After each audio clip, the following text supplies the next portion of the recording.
Saya, Pendeta Priska Waluko, dengan sukacita mengucapkan selamat melaksanakan pemilihan pelayan khusus untuk periode pelayanan 2022-2026 pada tanggal 15 Oktober dan 17 Oktober 2021. Tuhan Yesus, Sang Kepala Gereja kita, akan menuntun kita untuk melakukan pemilihan sesuai dengan kehendak Tuhan. Shalom, Tuhan Yesus memberkati.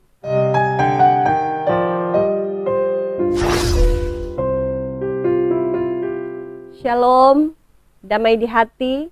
Berjumpa lagi dengan saya, Pendeta Priska Waluko. Kita akan merenungkan firman Tuhan yang terambil dalam Perjanjian Baru, Kitab 1 Timotius pasal 3 ayat 1-13. Sebelum membaca dan merenungkan firman, mari kita berdoa.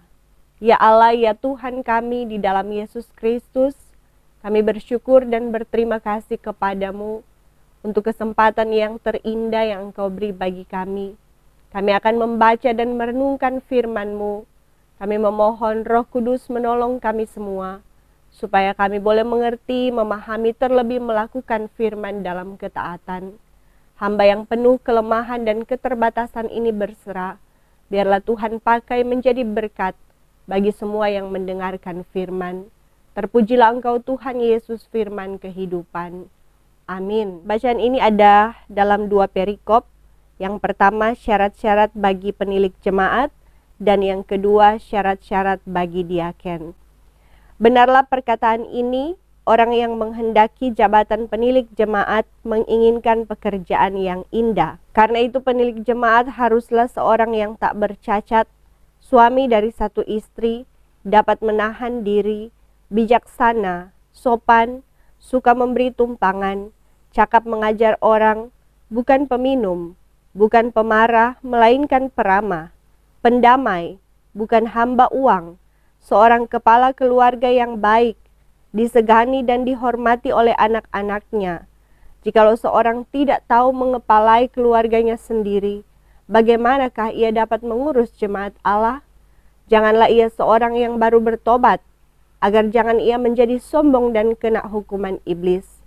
Hendaklah ia juga mempunyai nama baik di luar jemaat, agar jangan ia digugat orang dan jatuh ke dalam jerat iblis. Demikian juga diaken-diaken haruslah orang terhormat, jangan bercabang lidah, jangan penggemar anggur, jangan serakah, melainkan orang yang memelihara rahasia iman dalam hati nurani yang suci. Mereka juga harus diuji dahulu, baru ditetapkan dalam pelayanan itu setelah ternyata mereka tak bercacat. Demikian pula istri-istri hendaklah orang terhormat, jangan pemfitnah, hendaklah dapat menahan diri dan dapat dipercayai dalam segala hal. Diaken haruslah suami dari satu istri dan mengurus anak-anaknya dan keluarganya dengan baik. Karena mereka yang melayani dengan baik beroleh kedudukan yang baik, sehingga dalam iman kepada Kristus Yesus mereka dapat bersaksi dengan leluasa. Demikian firman Tuhan. Yang berbahagia adalah kita yang merenungkan, memelihara, dan melakukan firman. Saudara yang diberkati Tuhan, bacaan Alkitab kita terambil dalam Perjanjian Baru, tepatnya dalam kitab 1 Timotius. Kitab ini merupakan surat Paulus yang pertama kepada Timotius. Timotius sendiri adalah seorang pengikut Kristus yang masih muda. Ia adalah anak dari pernikahan campuran, karena ayahnya adalah seorang Yunani dan ibunya seorang Yahudi. Neneknya Louis dan ibunya Eunike adalah orang-orang yang beriman. Timotius adalah anak rohani Paulus. Bahkan Paulus kemudian memasukkannya dalam tim pelayanannya di Listra dan menjadikannya salah satu pembantu pelayanan. Hingga Timotius kemudian diutus untuk menggembalakan jemaat di Efesus. Adapun surat pertama Paulus kepada Timotius ini adalah surat penggembalaan untuk memberitahu para pemimpin dan warga jemaat tentang cara hidup dalam kebersamaan sebagai jemaat Tuhan. Secara garis besar, dari 6 pasal di dalamnya, surat ini berisi tentang pemberitaan kebenaran di pasal 1 dan 4, bagaimana berdoa di pasal 2, bagaimana memilih pemimpin-pemimpin yang berkualitas di pasal 3, dan nasihat tentang cara melayani berbagai jenis orang dalam jemaat di pasal 5 dan 6. Saudaraku, bacaan kita di saat ini di pasal 3 ayat 1 sampai 13 merupakan bagian dari pengajaran Paulus mulai pasal 1 ayat 3 sampai pasal 3 ayat 16 tentang petunjuk-petunjuk mengenai jemaat dan para pemimpinnya. Secara khusus pasal 3 mengarahkan cara memilih pemimpin-pemimpin yang berkualitas.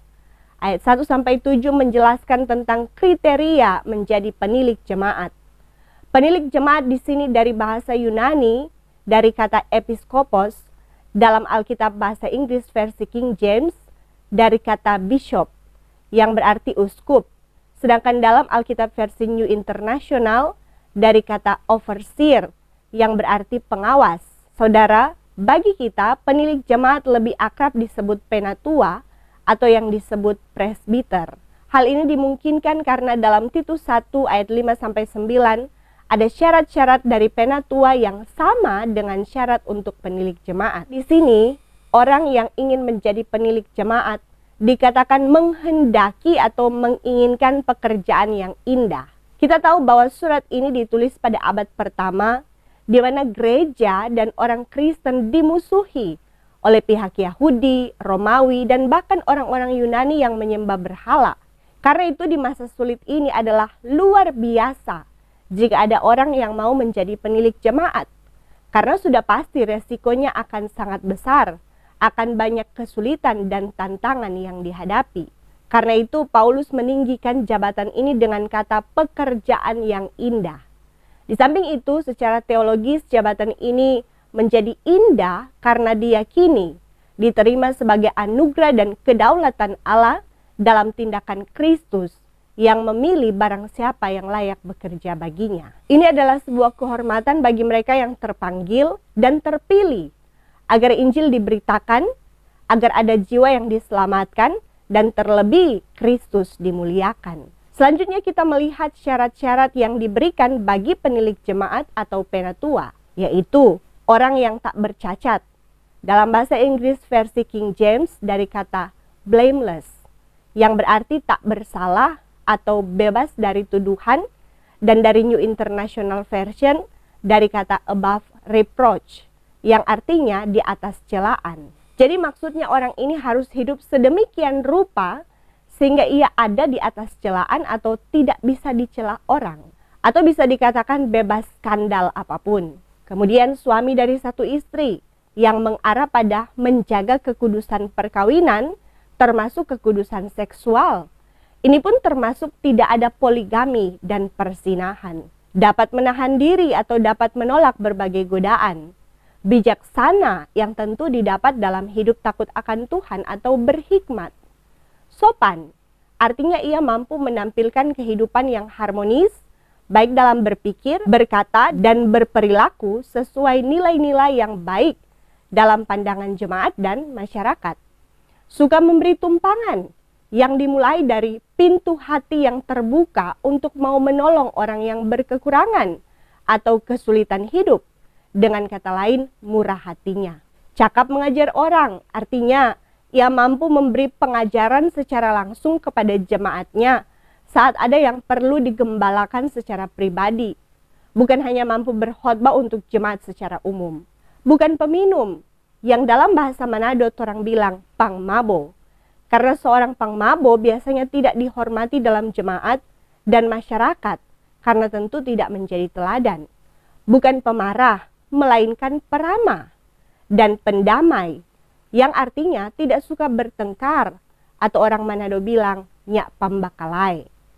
Bukan hamba uang, dengan kata lain cinta uang.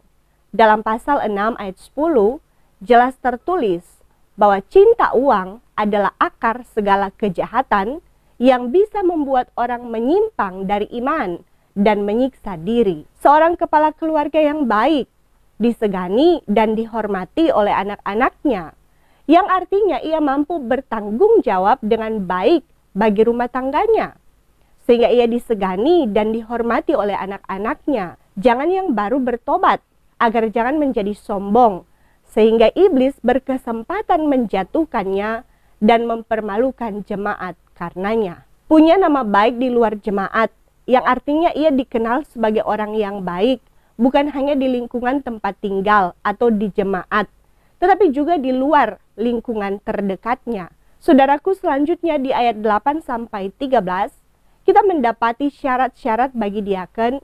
Diaken dari bahasa Yunani, diakonos, yang berarti orang yang melayani. Jabatan ini dimulai oleh keputusan rasul-rasul di Yerusalem. Di sini tugas diaken dikhususkan untuk menangani kebutuhan-kebutuhan jasmani jemaat, khususnya mereka yang disebut janda-janda. Meskipun begitu, syarat-syarat menjadi diaken tidak jauh berbeda dengan syarat yang dikenakan pada penatua, yaitu terhormat. Artinya bisa seperti syarat pada penatua dalam hal tak bercacat. Karena terhormat sehingga dari dirinya tidak ada yang bisa dicela. Seperti caranya berpakaian, tingkah lakunya tidak menyolok atau bisa mengundang cemooh orang. Jangan bercabang lidah, artinya tidak suka berbohong atau memutarbalikkan kebenaran. Bergosip, jangan penggemar anggur. Jangan serakah, sebaliknya memelihara rahasia jabatan dalam hati nurani yang suci. Artinya tidak tamak atau pelit, karena mengingat tugas diaken berhubungan dengan keuangan untuk memenuhi kebutuhan pelayanan ataupun menolong orang-orang yang membutuhkan. Akan sangat salah jika diaken bersifat serakah atau tidak bisa memelihara rahasia iman saat memegang uang jemaat, sehingga kemungkinan terjebak pada penyalahgunaan uang untuk kepentingan diri sendiri dan tidak peduli dengan kepentingan orang yang membutuhkan. Hati nuraninya sudah tidak berfungsi. Mereka harus diuji dahulu, artinya mereka sudah diamati sebelum memegang jabatan diaken. Apakah syarat-syarat menjadi diaken ada padanya atau tidak? Istri-istri di sini menunjuk pada istri dari diaken yang harus mampu menunjang tugas suami sebagai diaken. Para istri harus mampu menjaga diri agar dihormati orang, baik dalam tindakan, dalam perkataan, bahkan dalam moralnya. Dan yang terakhir, diaken juga haruslah seorang kepala keluarga, suami dan ayah yang baik untuk keluarga, istri, dan anak-anaknya. Saudara, meski dalam bacaan ini jabatan penilik jemaat atau penatua dan diaken dikenakan kepada laki-laki, karena perlu dipikirkan tentang pengaruh sosial terhadap kaum perempuan dalam masyarakat Yahudi yang Paulus anut. Tetapi bagi kita penilik jemaat dan diaken juga bisa dikenakan kepada perempuan. Mengingat di dalam Yesus tidak ada lagi perbedaan, tetapi kesamaan atau satu di dalam Kristus Yesus. Dan bagaimana Yesus memberi perhatian khusus dalam pelayanannya terhadap kaum perempuan. Sehingga dalam persekutuan rasul-rasul juga ada para perempuan yang selalu menyertai. Saudara, melalui bacaan kita di saat ini, marilah kita berefleksi untuk dikenakan dalam kehidupan kita masing-masing. Terlebih menjelang hari H pemilihan pelayan khusus, baik di Kolom tetapi juga di Kompel KB Praaras. Yang pertama, jabatan penatua dan diaken adalah suatu pekerjaan yang indah. Saudaraku, jika ada kerinduan di hati kita untuk melayani Tuhan melalui jabatan gerejawi, puji Tuhan. Itu berarti Tuhan menaruh keinginan di hati saudara untuk bekerja baginya. Itu pun merupakan panggilan Tuhan. Asalkan kerinduan melayani itu sungguh-sungguh dengan motivasi yang benar, yaitu ingin membawa jiwa kepada Tuhan, ingin menyenangkan Tuhan, dan menyatakan syukur atas anugerah keselamatan. Karena itu kita melayani dengan sukacita. Namun sebaliknya, akan menjadi salah jika kita mau terlibat dalam pelayanan dengan motivasi yang salah. Seperti supaya bisa mendapat banyak uang dari pelayanan, atau hanya ingin dihormati atau ditinggikan orang. Saudara, orang-orang yang mau jadi pelayan dengan motivasi demikian, pasti tidak akan melayani dengan benar. Bahkan bisa mencemarkan kehidupan persekutuan jemaat dengan menimbulkan perselisihan hingga pertikaian. Karena itu saudara, jika kita diizinkan Tuhan menjadi pelayannya, baik penatua ataupun diaken, melayanilah dengan baik. Sebagaimana ada jaminan di ayat yang ke-13, karena mereka yang melayani dengan baik, beroleh kedudukan yang baik, sehingga dalam iman kepada Kristus Yesus, mereka dapat bersaksi dengan leluasa. Yang kedua, pilihlah pelayan yang sesuai kriteria Alkitabiah. Saudaraku, sebagaimana yang sudah kita baca dalam bacaan ini, kita tentu dapati ada begitu banyak syarat menjadi seorang pelayan. Tetapi syarat-syarat ini justru akan menolong kita untuk memilih orang yang sesuai dengan kehendak Tuhan. Alkitab menjadi petunjuk kita agar kita punya pegangan dalam menentukan pilihan. Petunjuk yang utama haruslah dari Alkitab, karena ini tentu adalah aturan dari Tuhan sendiri. Janganlah kita memilih hanya karena pengaruh uang, atau sudah ada tim suksesnya, atau karena ikatan kekeluargaan, atau balas jasa dan sebagainya. Karena semua itu bukanlah syarat yang Alkitabiah. Sebaliknya, semua itu dilarang oleh Tuhan. Ingat saudara, cara-cara kotor seperti itu ada kalanya bisa memenangkan seseorang menjadi pelayan khusus. Tetapi bukan berarti ini dikehendaki Tuhan, melainkan Tuhan mengizinkan hal itu terjadi hanya untuk membuktikan bahwa orang yang terpilih dengan cara kotor pun pada akhirnya akan melayani dengan cara kotor, sehingga akan mendatangkan penyesalan besar bagi mereka yang sudah memilihnya di kemudian hari dalam masa kepelayanannya. Karena itu saudara, pilihlah orang yang dapat diteladani, yang dalam hidupnya telah terlihat kriteria pelayan yang Alkitabiah, bukan yang duniawi. Yang ketiga, keluarga turut menopang dalam pelayanan. Saudaraku, melayani Tuhan tentu harus dilakukan baik secara pribadi tetapi juga bersama dengan keluarga. Itu artinya keluarga akan turut mendukung pelayan Tuhan dalam melayani. Suami pelayan khusus, istri pelayan khusus, dan anak-anak pelayan khusus haruslah orang-orang yang mampu menjaga nama baik sang pelayan, agar sebagai pelayan ia pun akan dihormati jemaat karena ia dihormati keluarganya. Ia akan mampu mengepalai jemaat karena ia pun mampu mengepalai keluarganya atau mengurus rumah tangganya. Karena itu seorang pelayan harus bijaksana mengatur waktu, baik untuk melayani di jemaat tetapi juga melayani keluarganya. Memperhatikan jemaat tetapi juga memperhatikan keluarganya. Dan mengasihi jemaat tetapi juga mengasihi keluarganya. Ingat, keluarga juga adalah jemaat kita yang terdekat, bahkan jemaat kita yang paling mengenal kepribadian kita. Jangan sampai kita memenangkan jemaat tetapi kehilangan keluarga kita. Sukses di pelayanan tetapi rumah tangga kita berantakan. Dan yang paling bahaya, jika kita memenangkan jiwa jemaat tetapi anggota keluarga kita justru binasa. Ingat saudara, Tuhan Yesus sangat memperhatikan kehidupan keluarga. Sebagaimana mujizat pertama dibuat Yesus dalam sebuah perkawinan di Kana, yang menunjukkan bahwa Yesus sangat peduli dengan kehidupan rumah tangga. Yesus menghendaki dalam keluarga tercipta suasana yang harmonis dan berbahagia. Karena itu, mari layani Tuhan baik dalam jemaat, tetapi juga dalam keluarga kita. Tuhan Yesus memberkati kita, dan terimalah berkat Tuhan. Tuhan akan menjaga keluar masukmu dari sekarang dan sampai selama-lamanya. Amin. Sampai jumpa saudara.